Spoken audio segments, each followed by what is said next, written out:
Hello, everybody. Welcome again to our seminar series 2020. First, I would like to acknowledge the traditional owners of the land and waters on which we work and live here in Townsville, the Bindal and Wulgarugaba people, and honor their elders, past, present, and emerging. It is my great pleasure today to introduce Dr. Danny Coffey as our seminar speaker. Danny is joining us today from the United States, where he is a postdoctoral research associate at Texas A&M University in Corpus Christi. As I'm sure you will see today, Danny has a wealth of experience studying fish movement, behavior, physiology, and ecology, but I recently learned that he started out his academic career in criminology rather than biology, aiming to join the FBI after he completed his undergraduate degree at the University of California in Santa Cruz. Fortunately for us, Danny deviated from that initial plan and now uses his investigative skills not to catch criminals, but instead for his research on sharks and other predatory fishes. The clues for those investigations come from his use of the latest advances in animal-borne targeting technologies. Today, Danny will be sharing both what he has learned from using that technology about what drives movement and habitat use of some of the ocean's top predators, and how that information can improve existing marine management and conservation strategies. So please join me in welcoming Dr. Coffey to the seminar today.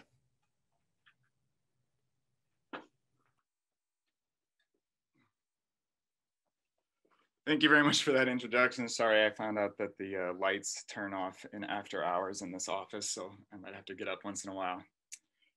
It's my pleasure to be here with you all.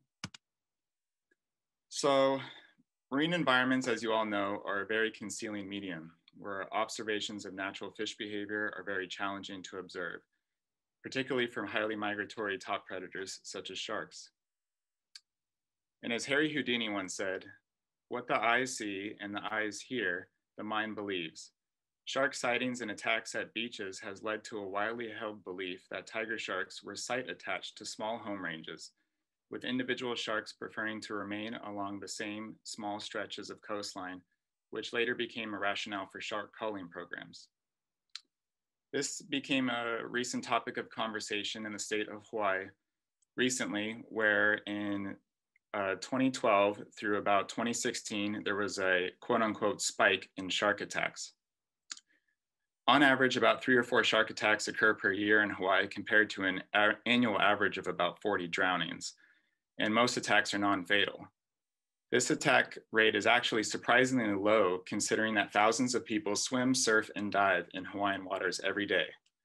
Despite these very low statistics, shark attacks remain a highly emotive topic in Hawaii. So to kind of unveil what tiger shark movements are like in the state of Hawaii, and if they actually do in fact have small home ranges, and if you see a shark at a beach, is it actually a resident of that beach? We use a combination of satellite and acoustic tracking technologies to monitor the movements of tiger sharks captured around the islands of Maui and Oahu for up to 2 years. And you can see the dorsal fin mounted satellite tag here as this tiger shark swims off. And the acoustic tag has actually been implanted inside of its body cavity.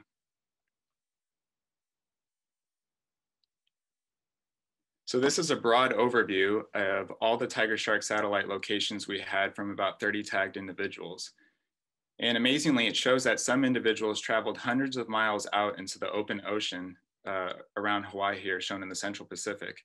And some of these individuals spent the majority of their time in the open ocean and only briefly actually came into coastal waters. But if we zoom in where this red box is showing, we can look at the main Hawaiian islands. And the majority of the satellite detections are actually within coastal habitats of these islands. However, they do demonstrate highly migratory behavior with individuals moving between islands and not staying in one place for too long. This example of tracking leads into my 3 primary research questions, which are generally, what are the movements of top predators? What mechanisms drive their behavior? And lastly, how can we use this information to inform management? And to address these 3 questions, I use a variety of biotelemetry and biologging technologies, or animal-borne tags. The first of which is acoustic tags, where you implant an acoustic tag that sends out a unique coded signal. You can externally or internally attach this tag to an animal, And whenever it swims around a stationary receiver, it'll record the date and time that individual was in that location. You can also use satellite technology, where this relies on the tag shown here attached to the fin of a dorsal fin of a tiger shark. You have to wait until that dorsal fin actually breaches the ocean surface so that that tag can communicate to orbiting satellites overhead and transmit location data and sometimes environmental data as well. So these two tags, you don't actually need to recover the tag or the animal ever again, and they can relay their information remotely. These are known as biotelemetry devices. I also use data loggers or biologging devices, which are able to record information at a much higher resolution, but you do have to physically recover the tag. So usually they have some kind of release mechanism where after a given period of time, this data logger will release from the animal and you'll go out to recover it at sea. So to address these three questions, I'll walk you through 3 case studies on 3 shark species that occupy very different environments in the ocean, all taking place in the Central and Eastern Pacific. First, I'll jump back to our story of the tiger shark. So we were actually commissioned by the state of Hawaii to investigate why there was a higher likelihood of shark attacks happening around the island of Maui, as you can see here, by a much higher bar compared to the other main Hawaiian islands. So if we actually break down those satellite tracks that I showed you earlier by individual movements, you can see that most of the satellite detections fell over the insular shelf habitat, which is the area highlighted in red in these maps. An insular shelf is the gentle sloping shelf habitat that occurs between the shoreline and the shelf break that occurs at a depth of around 200 meters. It's important to note that Maui Nui, Maui and her 3 sister islands, have more of this insular shelf habitat than all of the other main Hawaiian islands combined. And this Maui Nui shelf is a highly productive habitat that contains a wide variety of organisms that are natural prey items for tiger sharks. And it may well be that more foraging habitat means more tiger sharks. We can also take those raw satellite detections that I showed earlier and do what's called a home range analysis of these detections to figure out where sharks are spending the most of their time. And we refer to these as core use areas, which are highlighted in red here. And if we plot all the core use areas for each shark around the main Hawaiian Islands, it looks like this. The yellow points are locations of shark bites that have occurred in the past. You can see around Maui, there's a cluster of these core use areas that is immediately adjacent to some of those high use recreational ocean sites, which are highlighted in pink, whereas the areas that are highlighted in blue are parts of the coastline that aren't subject to high use recreational use by humans. So the combination of these 2 factors, the more extensive shelf area around Maui Nui and the concentration of core use areas close to recreation sites for humans, could reasonably explain why Maui has, over the last 20 years, had twice as many shark bites as all the other main Hawaiian islands combined. Although we cannot exclude the possibility that there are differences in ocean use patterns between Maui and other islands that might explain these bites, but we simply don't have those kinds of data. To address how often tiger sharks are visiting a particular beach, especially one where there has been bites previously, as shown by those yellow dots on that left figure, we used acoustic telemetry. So we set up stationary receiver locations around areas where shark bite locations that happened in the past around the islands of Maui and Oahu. And you can see what one of those receivers looks like on that image on the right, attached to the seafloor. Using the acoustic data, we were able to calculate the % of days monitored, which was over a 2-year period, that we detected at least one of our tagged tiger sharks. And we were able to acoustically tag more tiger sharks than we were able to satellite tag them. So we tagged about 41 with acoustic tags. We monitored these sites continually for over 600 days, and we found that tiger sharks were detected on a higher proportion of days at sites around Maui, as you can see on the right-hand side, than they were at sites around Oahu on the left-hand side. In fact, sites around Southwest Maui, such as Kalama and McKenna Point, tiger sharks were detected up to 80% of the total monitor days of 600 days. So that equates to a near daily presence of these large tiger sharks at ocean recreation sites. But it's important to remember that even though there is this daily presence of these large animals, there are thousands of people going in the water every day around Maui, and shark bites remain a relatively rare event. Also, I should mention that just because a shark was detected almost every day, it doesn't mean that they were there very long. Usually a visit to each of these receiver stations lasts on average only about 15 minutes before that shark moves out of the detection radius of that stationary receiver. Using the acoustic data, we also detected some very interesting seasonal patterns here. So the top figure shows the number of sharks we tagged around the island of Oahu that were detected around Oahu by calendar month. And you'll notice there's kind of a dip around the months of December and January, which are the winter around Hawaii. The middle figure shows the number of those same Oahu tagged sharks that were actually detected around Maui. And you can see the inverse of that dip, where actually there's an increase in detections of Oahu tagged sharks around Maui in those winter months. And in the bottom, you see the number of sharks that were tagged around Maui, detected around Maui, and you don't really see any signal. So what we can conclude from this is that the sharks we tagged around Maui pretty much stayed around Maui throughout the year. However, the sharks we acoustically tagged around Oahu, some of them would leave during the winter months and visit Maui, therefore increasing the overall abundance of tiger sharks in Maui around the winter months.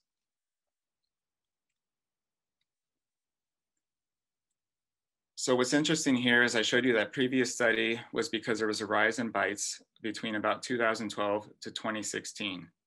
However, you'll notice that in 2017 and 2018, there were no bites around the island of Maui. And in 2019, there was only one. Since we had acoustically tagged tiger sharks that were monitored during this entire period, we saw no differences in their behavior. And there's really no reason to believe that there were any differences in human recreational use of the ocean during this time either.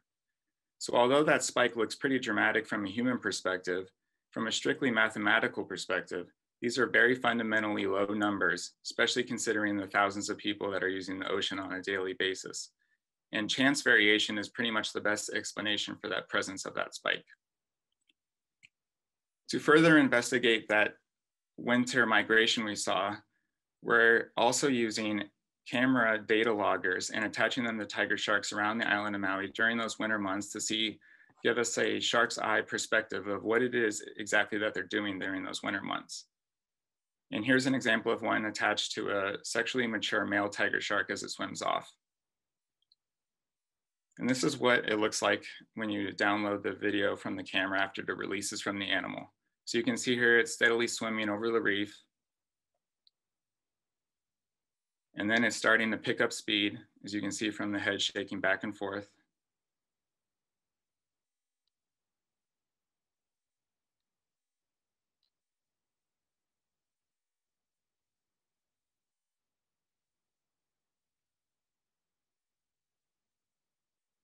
And now it's starting to do these hard banks and turns and spinning around and around. So obviously it's come across something that's of interest.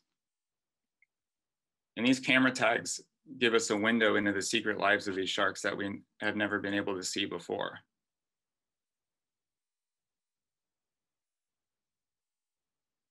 So it's continuing to bank and turn, circling and circling, and now it sees what was of interest to it, another tiger shark.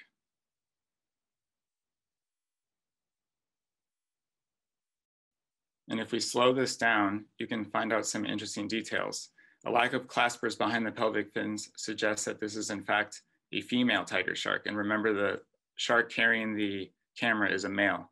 Also, those marks on the dorsal ridge are consistent with mating scars that are commonly seen on sexually mature females. And again, no claspers confirming it is a female. So this appears to be an attempted mating behavior, and that might explain why tiger sharks are visiting Maui during those winter months, because actually around the months of January and February is mating season for tiger sharks in Hawaii. But we need new technologies such as these camera tags to kind of unveil what it is the reason driving these migrations.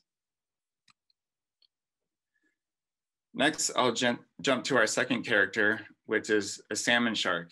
Instead of being in very warm subtropical waters of Hawaii, these sharks are actually able to live in very productive cold waters near the state of Alaska.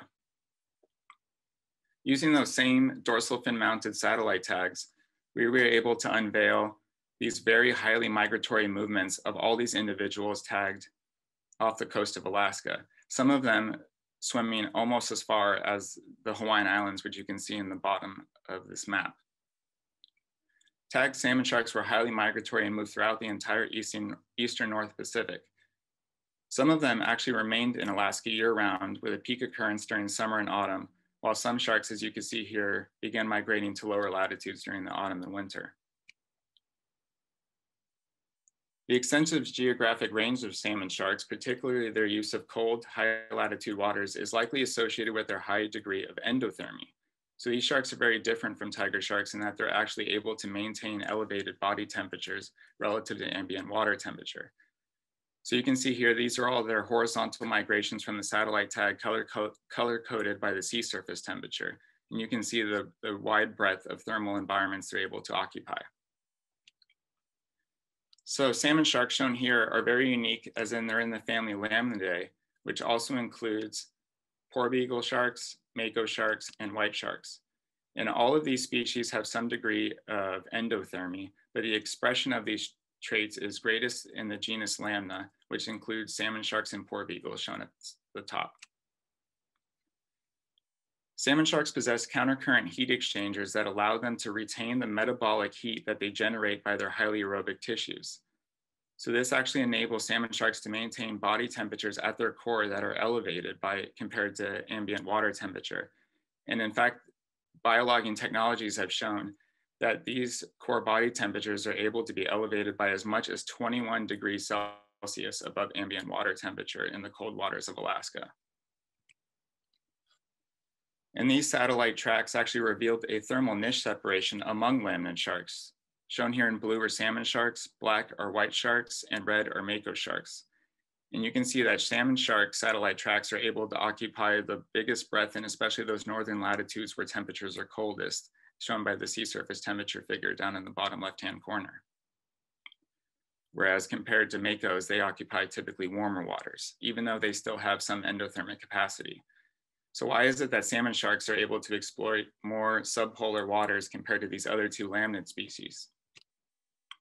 Well, it actually also comes down to their very unique cardiac physiology, which is specialized for utilizing cold habitats through increased expression of the proteins that are required for excitation contraction coupling in the heart, which is on that y-axis calcium uptake.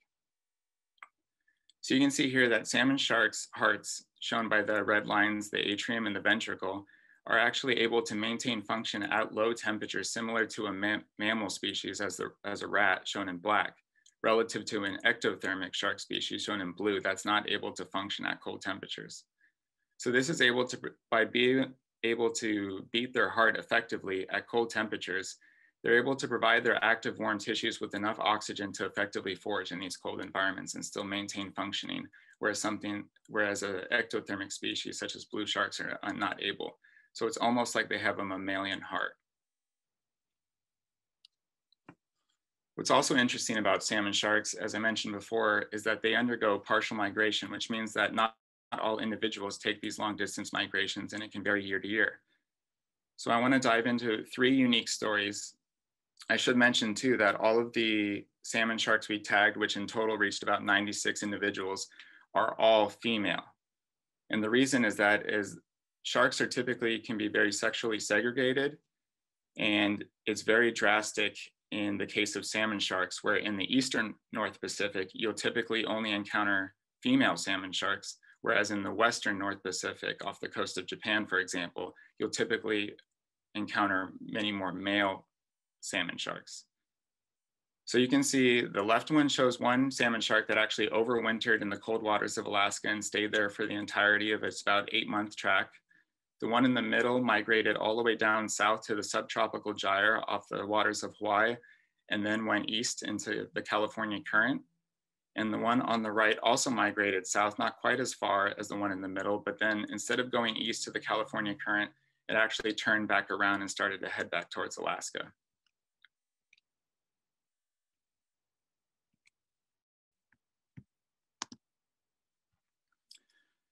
So we also use those dorsal fin mounted satellite tracks to show those horizontal tracks as I showed earlier. But we also use another technology known as a pop-off archival satellite tag.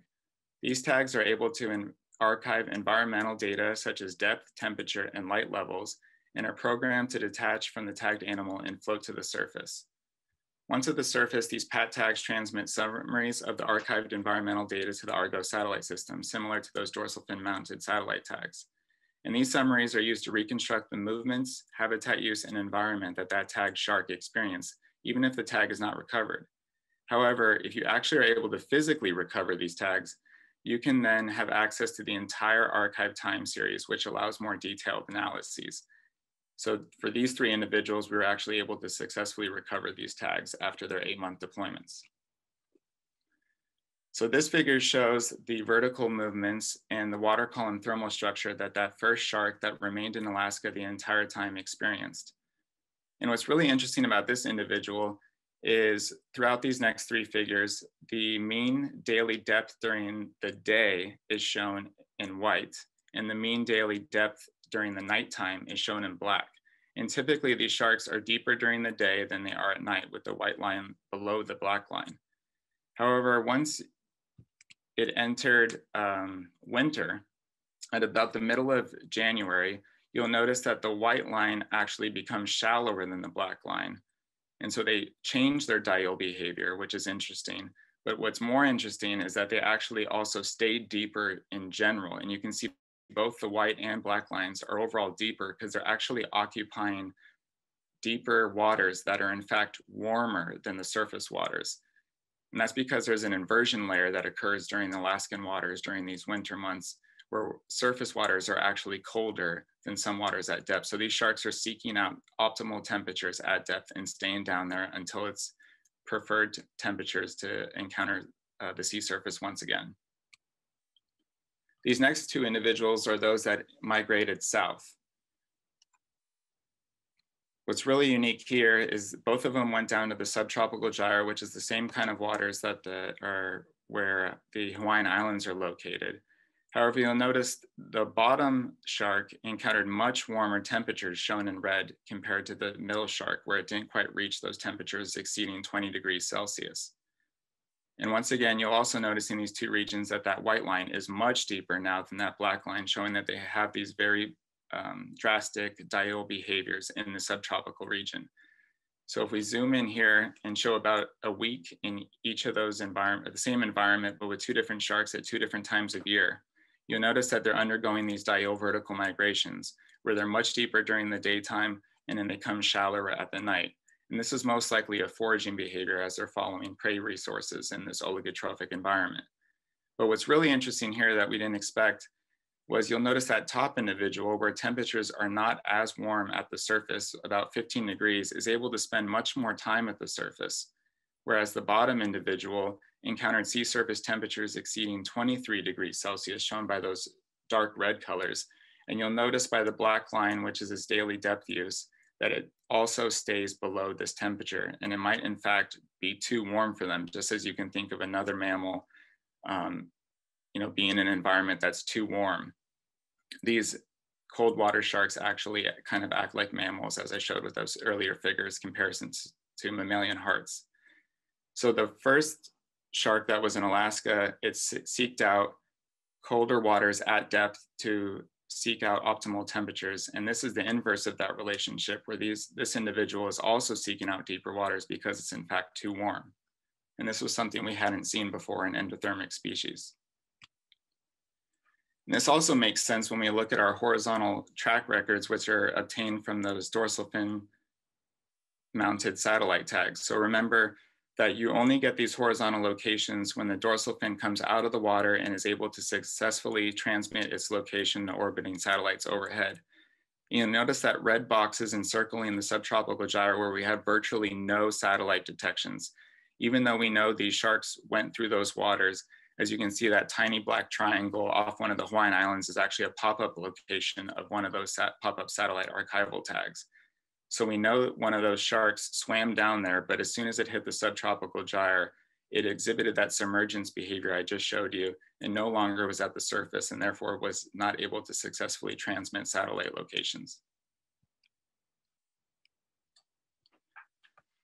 We also were able to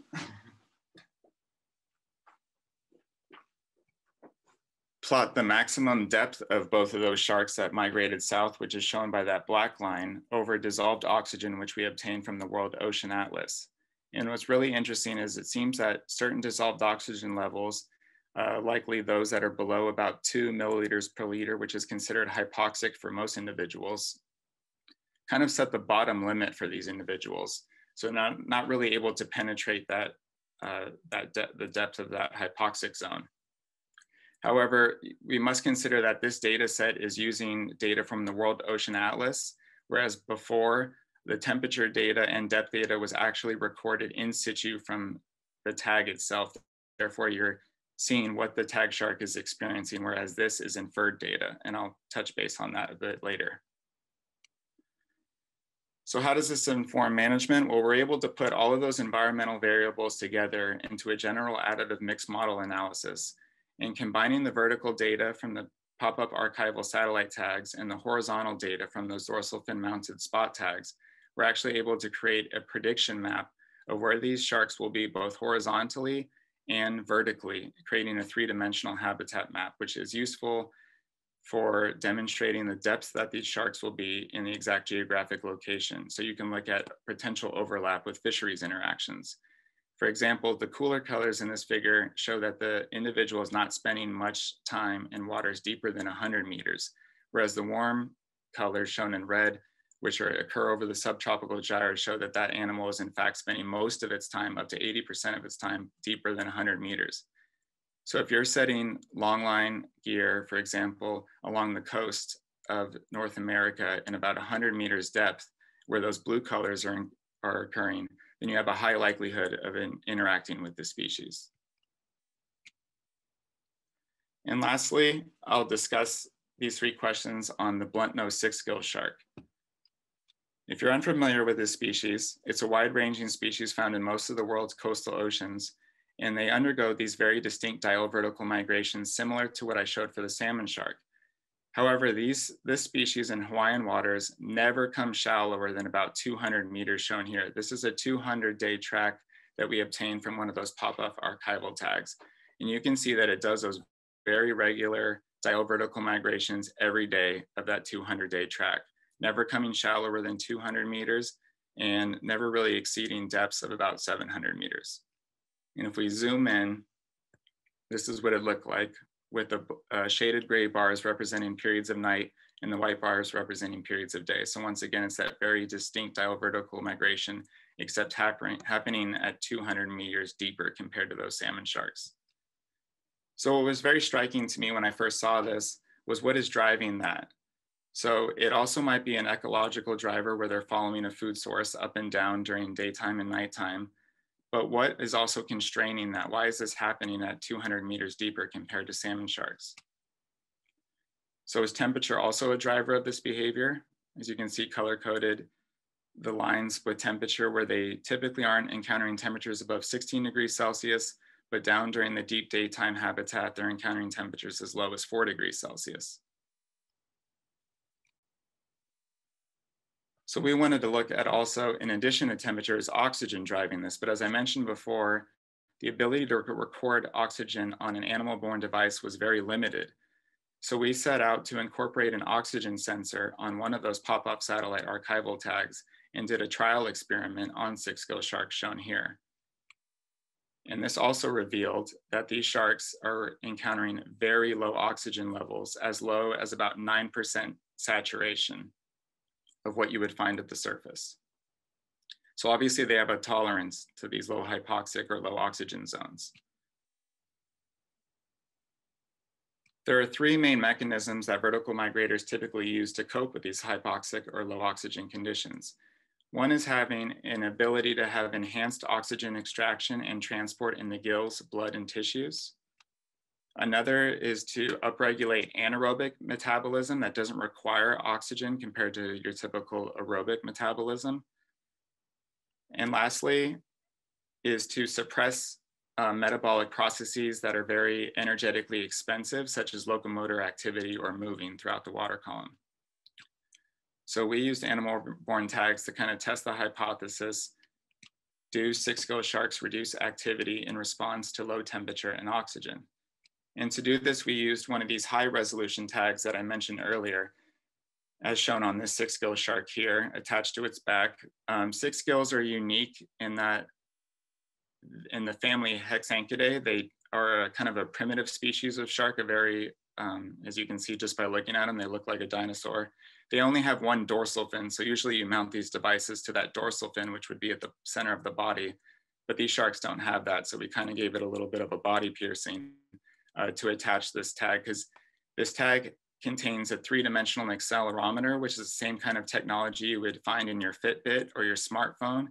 And in the same way as those devices, it's able to measure the activity or the energetics of the shark. So you kind of want it on the center of the animal. So this is an example of some of the data you get back from this accelerometer device. That top line is showing swaying acceleration. So that's one of the three axes, surge, heave, and sway. And sway is the shark beating its tail. So you can pick up on that motion using this accelerometer device, which is actually measuring changes in these three axes once every 32 times per second. So it's very, very high resolution data. And what the bottom figure is showing is from that signal, you're able to classify its tail beat cycles. So that kind of shaded blue bar is right around 7 seconds per cycle. And so what that's telling you is that it takes 7 whole seconds for this shark to complete one single tail beat. That's extremely slow, especially if you actually count it out. Now, if you compare that to a tiger shark, you can see this green bar is around about 2 seconds per cycle. So at cruising speed, tiger sharks usually take about 2 seconds comparatively to complete a single tail beat as opposed to 7 seconds. So obviously sixgills are moving very slowly down at depth. However, tail beat might not be a good way to classify whether or not they're suppressing their activity down at depth, because a shark can actually move in all different directions and exert a lot of energy, even if it's not picking it up by just the tail beat alone. So it's important to combine all three of those axes, the surge, heave, and sway. And you can do that by calculating what's known as overall dynamic body acceleration, or ODBA. And ODBA has been used as a proxy for energy expenditure and oxygen consumption, shown in that bottom left figure, across taxa, from human beings to sharks to seabirds. ODBA has the advantage of measuring change in behavior in all three axes. So for example, if a shark is nose down at the seafloor attempting to capture prey in a coral reef, its tail beat frequency might be low. It might not be beating its tail very much. However, it is still very active, and ODBA would capture that as opposed to tail beat frequency. So in order to address the question, how does sixgill shark activity change in response to temperature and oxygen, I used a hidden Markov model and plugged in overall dynamic body acceleration. And what's interesting about the hidden Markov model is it's kind of able to separate all of our observations of ODBA into a low activity state or a high activity state. But keep in mind that high activity is self-referential, meaning that high activity for a sixgill that takes about 7 seconds to complete one single tail beat is very different than high activity for a tiger shark that takes only 2 seconds. So here's that same Diel vertical migration, but now we can code each of those observations into a low activity state shown in orange or a blue activity state shown in blue. And we're looking, do they differ during the day versus the night? They actually look pretty similar here. And what's also interesting is what this figure shows is time of day on the x-axis and vertical displacement rate on the y-axis. And so what I mean by vertical displacement rate is how much is that shark moving up and down in the water column. So negative values will show that the shark is swimming downwards, and positive values will show that the shark is swimming upwards. And it's color coded by the proportion of time that that shark is spending moving up and down during the time of day. And what you need to take away from this graph is in the middle, during the daytime, you'll see that those warmer colors centered around the 0 axis. And that's telling you that these sharks are actually not moving up and down in the water column as much as they are during the nighttime. And you can kind of see that in this figure, where in the shaded bar plots, the shaded gray plots designating nighttime, these sharks are moving up and down in the water column a lot more compared to the daytime. So why are they having high activity if they're not actually moving up and down that much? So in order to relate this to to temperature, I did a simple profile of depth and temperature. So you have depth on the y-axis and temperature on the x. And I color coded it by the percentage of time that these sharks, shown by 4 individuals here, are spending in that high activity state. And what you'll notice is that the majority of time you see these warm colors are actually while they're down deep in those cold temperatures around 6 degrees Celsius, which is not what we expected. This device that we attached to these sixgills was also very unique in the fact that it had a probe that was inserted into the thermal musculature of these sharks. So it was actually able to measure the muscle temperature of these sharks and compare it to the ambient water temperature. So the ambient water temperature for this individual is shown by the dotted black line, where the body temperature is showed by those colored lines. And what you'll notice is that there's a bit of a lag phase. So as a shark is migrating down during the daytime, there's a difference between its internal body temperature and the ambient water temperature. And this is simply just due to the fact that these are very large bodied sharks. So it takes a long time for that cold water to penetrate through its muscle and core the internal muscle temperature. These sharks are ectothermic though, so they do not possess countercurrent heat exchangers like the salmon shark, where I showed you before, where they're able to maintain elevated body temperatures all the time due to the physiological capabilities they possess.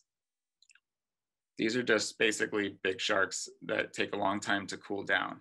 And what's interesting is this actually provides them with a thermal advantage. So what this figure is showing is during the daytime shown by these white bar plots and the nighttime shown by the black bar plots. You'll notice that all those white bar plots have a positive change in temperature. And what that is body temperature relative to ambient. So the entire time they're spending during those deep daytime vertical excursions, their body temperature is warmer than the ambient temperature.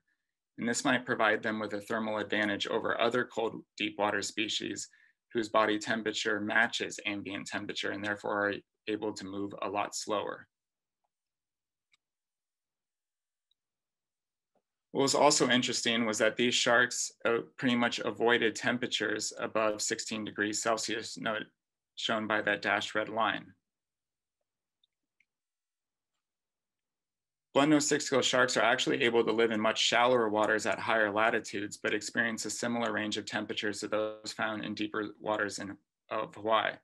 In other locations, the warmest temperature at which sixgill sharks have been observed was 16 degrees Celsius. So you'll see in this image, you'll actually see a scuba diver off the coast of Washington State in the Pacific Northwest, where it's much colder water temperatures, but you can actually go diving with these sharks, which is virtually impossible to do in the deep waters of Hawaii.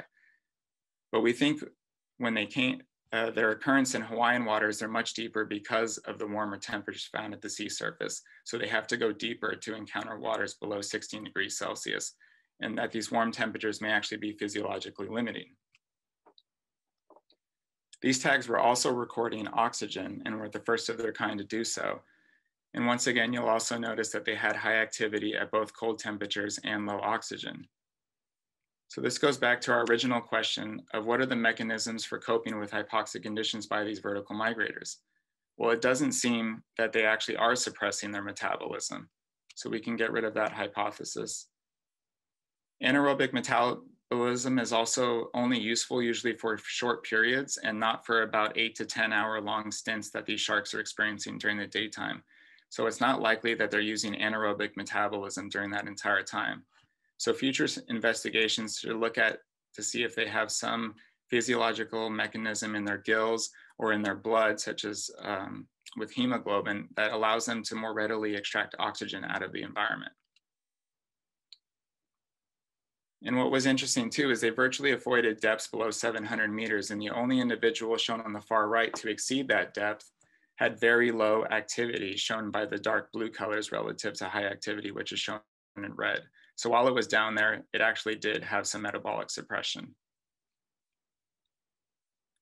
So do these environmental constraints on activity set the limits for the vertical habitat of these sixgill sharks, since this is very regular behavior that is usually rarely observed in other species? So it begs the question, does temperature set the upper limit of sixgill shark vertical habitat? In order to address this, we can construct a typical thermal performance curve. Thermal performance curves provide a theoretical basis for understanding this behavior. These curves describe how body temperature influences physiological performance and are bounded by the minimum T-crit and maximum critical temperatures T-crit max, at which an organism can typically survive, and then also the temperature at which performance is optimized, which is shown by T-opt at the top of that bell curve. This curve is typically skewed to the right so that performance gradually rises from a critical minimum temperature up to an optimum before sharply dropping to a critical maximum. As a result, physiological performance is typically impacted more by an increase in temperature above the optimum temperature, or T-opt, than by an equivalent decrease in temperature below that optimum. So we use that ODBA data to construct a thermal performance curve versus water temperature. So here you have ODBA, which is our measure of performance or activity on the y-axis, and ambient water temperature shown on the bottom x-axis. And this revealed a T-opt somewhere between 8 to 12 degrees Celsius and a critical maximum temperature at around 17 degrees Celsius, which makes sense since these sharks are rarely going above that temperature. But you'll see that a decrease in performance, or ODBA, as you exceed optimum temperatures towards T-crit. We were not able to identify a lower critical value since these sharks were actually able to exhibit high levels of activity at cold temperatures. But what you'll notice in this figure is there's kind of a U shape in the distribution of these dots that's not really being captured. It almost looks like there's two optimal temperatures here, which makes sense since these sharks optimize two very different habitats, one during the deeper daytime where it's much colder, and then one in slightly warmer waters during the nighttime. So a typical thermal performance curve analysis may not be appropriate for this species. So we also use a general additive mix model, which is a bit more flexible to model the changes in ODBA with respect to water temperature.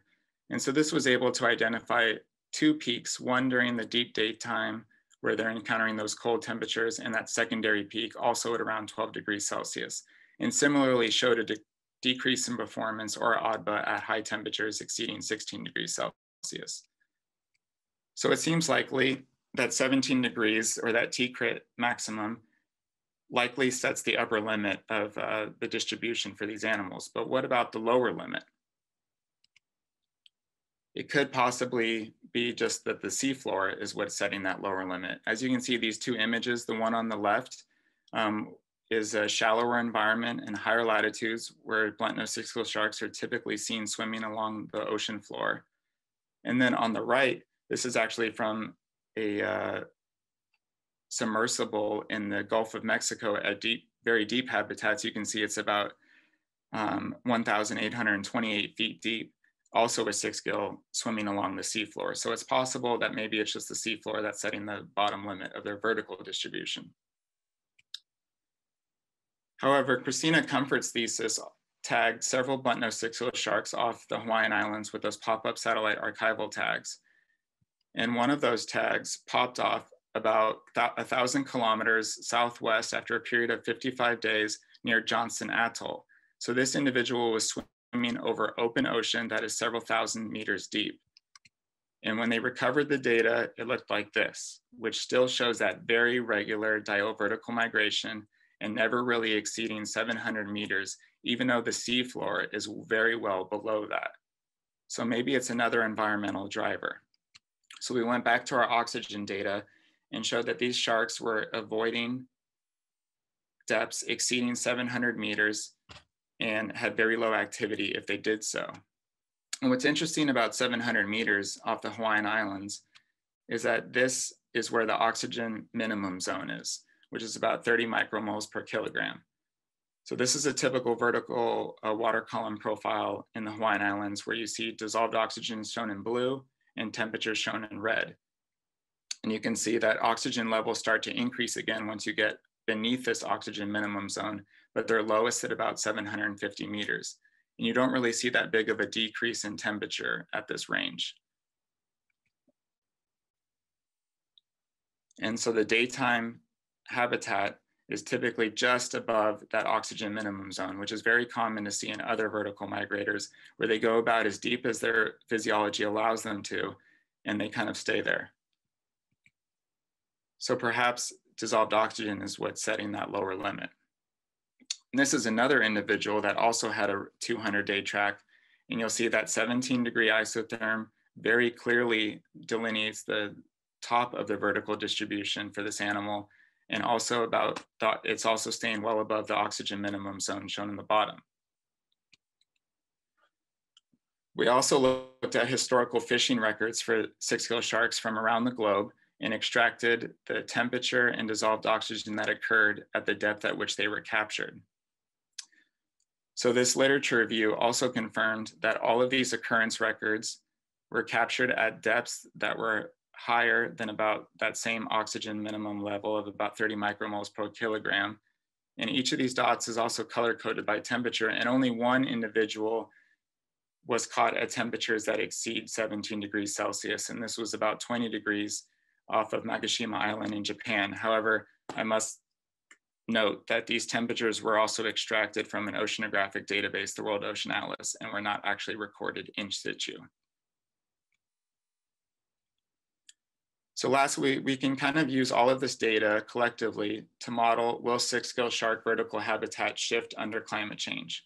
So to model their current habitat, we use the World Ocean Atlas, and to model their future habitat, we used 11 Earth system models using the RCP 8.5 pathway or scenario, and did an average over the last 20 years of the 22nd century or 21st century, and then compiled a multi-model average over all of those years and all of those 11 Earth system models. So this is what a current water column profile looks like in Hawaii, as I showed earlier, with the daytime and nighttime distribution of sixgills, with 17 degrees Celsius limiting the upper limit of their vertical distribution at night, and about 30 micromoles per kilogram of dissolved oxygen limiting their deeper daytime distribution. But using those future ocean models, we're able to show how this water column will shift at the end of the century, shown by the open white circles. And so 17-degree isotherm will actually move deeper and due to warming oceans, and that 30 micromole per kilogram dissolved oxygen isopleth will actually move shallower. So this will virtually compress their vertical habitat from both the top and bottom, reducing their overall vertical habitat by about 27%.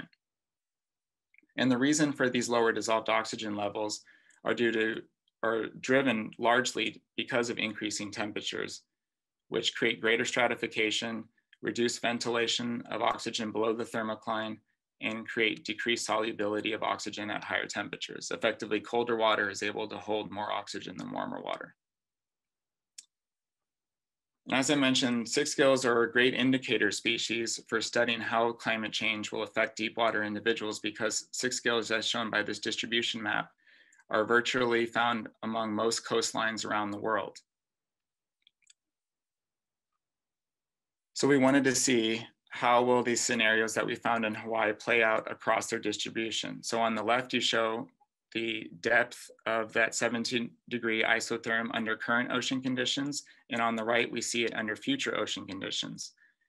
And those warm colors on that right figure show that that 17-degree isotherm is going to move deeper in almost every habitat that it occurs on Earth. And it'll actually occur in new places that it never has before too, moving towards polar regions.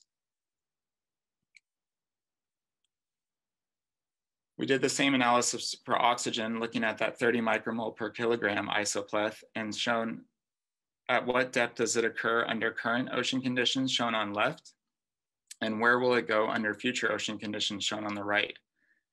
And so those cooler colors on the right are actually showing that that oxygen minimum zone is going to become shallower, as we saw in Hawaii as well, in several regions. Although you can see that this oxygen level is not found in a lot of the world's oceans. And so these sixgills will actually be impacted more by an increase in temperature than they will be by a decrease in oxygen. However, in some places like Hawaii, they'll be impacted by both. And that's shown in this figure here. We're on the left, you have the vertical habitat of sixgill sharks, or the vertical habitat envelope, which is defined by where 17 degrees Celsius limits their habitat, the top of their habitat, and where that 30 micromole per kilogram dissolved oxygen level limits their lower habitat. And then how will this change under future ocean conditions? So on the figure on the right, if you see warmer colors, that shows that there will be a compression of that vertical habitat, and cooler colors will actually denote an expansion of that habitat. So in some places, sixgill shark's habitat will be expanded, shown by those bluer colors. However, in a majority, especially around the Hawaiian Islands, where you see that really dark red color, and also around the Azores and in parts of the Mediterranean, you see dark red, which shows that their vertical habitat will become compressed from both above by warming temperatures and below from shoaling oxygen minimum zones. So in conclusion, this presentation demonstrates how biologging and biotelemetry technologies are able to enable innovative in situ behavioral experiments, particularly in logistically challenging environments such as the deep sea. And this enables a mechanistic understanding of the impacts of contemporary and future ocean conditions. So I just wanted to end with now, as Ian had mentioned, I have recently moved from Hawaii to the Gulf of Mexico, where I will now also be using these technologies to study migratory species here. And the Gulf of Mexico is a really interesting environment for a variety of reasons, but the one I wanted to highlight is shown by this figure here, where it encompasses three major countries: the United States, shown by number 1 and number 5, Mexico, shown by number 2, and Cuba, shown by number 4. And where those number 3s are actually the only international waters in the entire Gulf of Mexico. So this is really important for managing highly migratory species that might move through all of these international jurisdictions. In a study last year by Rooker et al.